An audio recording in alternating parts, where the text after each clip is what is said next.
Right, just getting set up to do some spot welding. Got the cable going through the window, along to our fallen over power lead. That is no longer fallen over. This thing travels to our little box here, our hit box. We're gonna get it switched on. Let's see if I can find the switch. It's at the back. Is it gonna go on? Nope, because why is it not turning on? Oh, there we go. It's coming on. So you can see this little dial here allows us to change the setting. And we're gonna have it on 110, which is the max I can use for these electrodes that I've currently got. 110 on these just allows for greater penetration into the steel. If you go at say like the bottom end, which should be 70 for these certain electrodes, then the penetration is just not great. So you'll see your welds like sit right on top and they don't really penetrate into the steel much. So we're going for the highest heat that we can do for these electrodes. The welding machine itself actually goes quite a lot higher than that. There is I can also do lift TIG. So TIG welding is also a possibility on this machine, but I don't have any TIG tools for now. So we're just focused on MMA welding. That's what we want to do. That's what we want to get skilled at. We've got our little setup here today. So we've got our new piece of metal that I showed in the last video. And as you can see, I've done some markings. And that's just going to be like a little guide for where to do the spots inside those lines. So yeah, today we're going to be doing some spot welding practice. We're going to see if we can spot weld this whole plate. And it's great that we've got this plate now, because it means you can get loads of welding practice in without having to do any grinding. So you'll notice there's no grinding equipment out here for now. The grinding is going to get done tomorrow at a more appropriate time. Could probably get away with doing it now, but I don't fancy doing that for certain reasons. So yeah, I'm going to get set up, and I'm probably just going to do one massive time lapse, and then show little bits here and there. We'll see how the video goes. But yeah, welcome to spot welding video number 3. Before we get going with the video, I'm actually using some different welding rods today. I've got my normal ones, but these came with the welding machine, and I just want to get rid of them really. They look a bit smaller, so I think I'm actually going to change the setting down to 100, because I haven't got the instructions on how high this goes, but since they're a bit smaller, I'm reckoning a little bit lower amps will do what we want it to do. So these spot welds might look a little bit different to the other spot welds that are going to come out, but yeah, I think they're actually from China, these ones. It says CHE422 on them, so yeah, and there's a bit of Chinese typewriting, so I'm kind of thinking they're from China. But yeah, we'll give them a go, see how they get on. Again, this is all just about getting practice for now. I'm not expecting perfection for myself. We're learning spot welds are pretty important, I'd say, because a lot of the time when you do welding, before you just go straight into doing like long welds, you'll usually put in a couple of spots just to connect something so it holds in place, and then from there you'll do like your lines or weld passes, whatever you want to call them. So yeah, let's get on with the spot welding.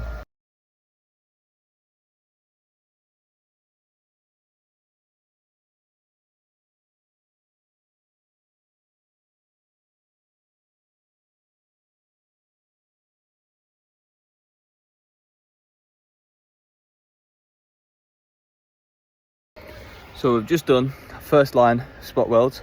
I noticed immediately that these welding rods, they don't seem to be as good quality. Like the amount of spatter, and when I say spatter, I'll just show you. So spatter is all these tiny little bits that come off. I noticed with these welding rods, the spatter was just insane, like a lot more. Maybe that's down to me more so than it is the rods, I'm not 100% sure. But as you can see, they've all come out really quite nice. Some of them not so good, but they're all getting to a nice size, which is what we want to see. So I'm gonna do a few more lines. We'll hit that on the time lapse, and then I'll show the process of knocking the slag off, and then we can just see and look and see what we think about these, and see where there's room for improvement. I'll try to show a little bit more of a close-up as well. Maybe I'll try some different angles for the time lapses, see what we like. Okay, so my helmet's been a bit strange, so I'm just gonna have to change the position entirely because it keeps blinking. I don't know why it's doing that. I've changed it, put the sensitivity on minimum. I can't explain it, but it is what it is. I've moved position, hopefully it'll work now. That's actually crazy. I've just worked out what it is. It's my phone. It's to do with me recording it. Not to do with me recording it, but when the phone's facing it and it's close like that, it triggers the sensitivity on my helmet, so there must be some light coming from it or something. So I'm not going to be able to get as close as I would have liked. So I'll just have to push it back a little bit. But at least I now know what the problem is.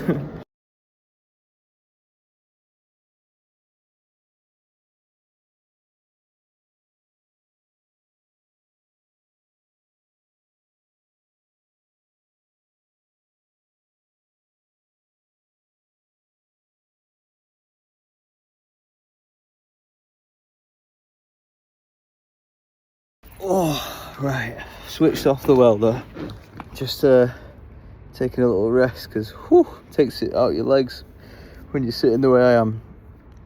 Brilliant, that was brilliant. I know why that was brilliant, because I've actually learned some stuff there. This is the thing, when the way I've been welding it before,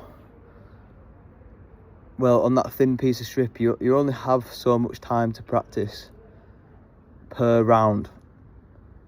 And so like the learning process is just a bit slower. Whereas with this, if you have a look, I've done so many. And because it's repeated, I'm just trying different little things out.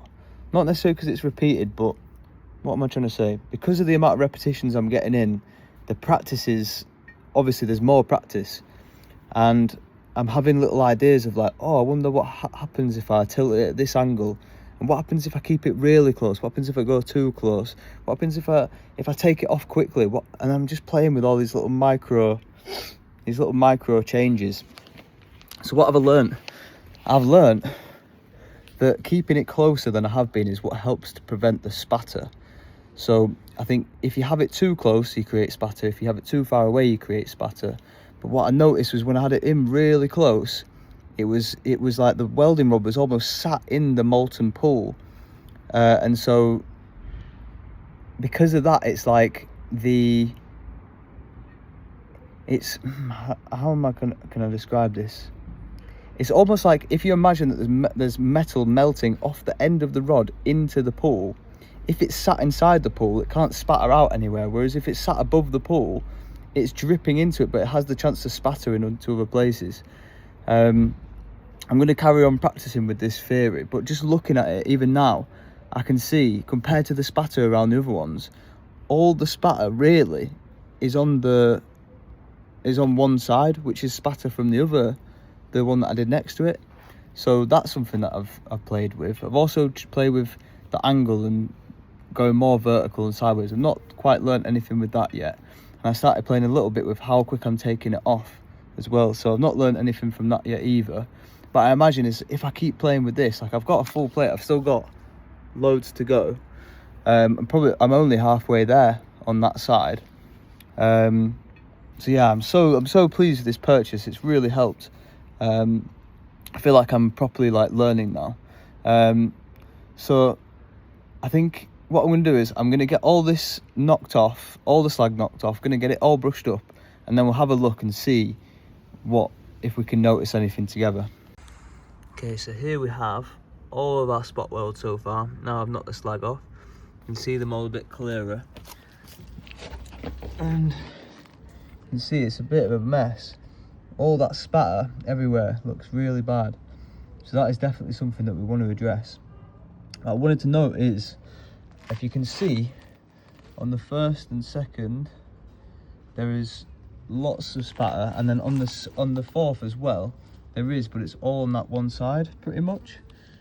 Whereas on this side, there isn't quite as much as there is over here. So that was suggesting to me that what we worked out with keeping the electrode, so basically you see that end bit there, we want that. Imagine if there was a pool of molten, well, I can't remember what it's called now, but like a puddle of molten fire. Definitely not how you say it. But basically, your molten puddle, you want that to be inside of it. And the thing is, as this electrode here, as it's being used, it burns away. So then you need to push it in further and further and further to keep it in that pool. And what my theory is that as it jumps out, because it's not sat inside of it, then the metal has the ability to spatter into different places. So definitely going to be testing that theory more. I'm having a thought that maybe I should test like different things for different lines. So on one line, test it where I'm keeping keeping it more out, like and not having it as close, to see how much spatter we get. Then maybe on the next one we'll keep it inside the molten puddle, see what that brings us, and maybe do just a couple of tests like that on the next ones. But to be honest, I don't really want to test that, because I feel like that's solid. I feel like that's a solid conclusion. So I quite like to probably carry on doing it the way I feel like it should be done. But what I do want to start playing it with is how to take it out. Like, where do I take it off to? Do I take it off to the side? Do I pull it up? Do that quickly? Do I do it slowly? And then also playing with the angle and see how that changes things. So maybe I'll do some variables for that. And I think that will start to, it's almost like being a scientist, I guess, and running different variables, different tests to see what the different results unveil. And then, of course, I can do some research on this online as well to sort of see if I can get any extra awareness about this. But yeah, for today, that's probably going to be it for the spot welding. Had a good little practice run there. I'm pretty happy with how that's come about. We've made some progress. We've learned something. We've actually learned something, because I feel like in the other videos it's more been about getting the size of the puddles right. As you can see, like, I feel like the sizing is all pretty good. Like, this is probably the size that you want for your spot welds. Like, yeah, like this one here, probably a little small. Like these ones, like that one there, like that's probably what we're going for. So there's been progress. This is the third spot welding video now, and so far we've learned to make like the spot welds themselves to a certain size, not super tiny. On the first video they were so tiny. So now we have an idea of the size. Now we have an idea of how to reduce the spatter by keeping the electrode closer. Now I want to really learn about, how can we make them look like really nice every time. And I'm going to play with some variables to explore that. So maybe I'll do a bit of research before the next video, and we'll have some variables to test, and then we can go from there. But yeah, thank you very much for watching. I hope you've enjoyed the video, and like, subscribe for more. Regardless, I'm going to do more. But if you want to keep up to date with it, then go ahead and do that. But yeah, peace.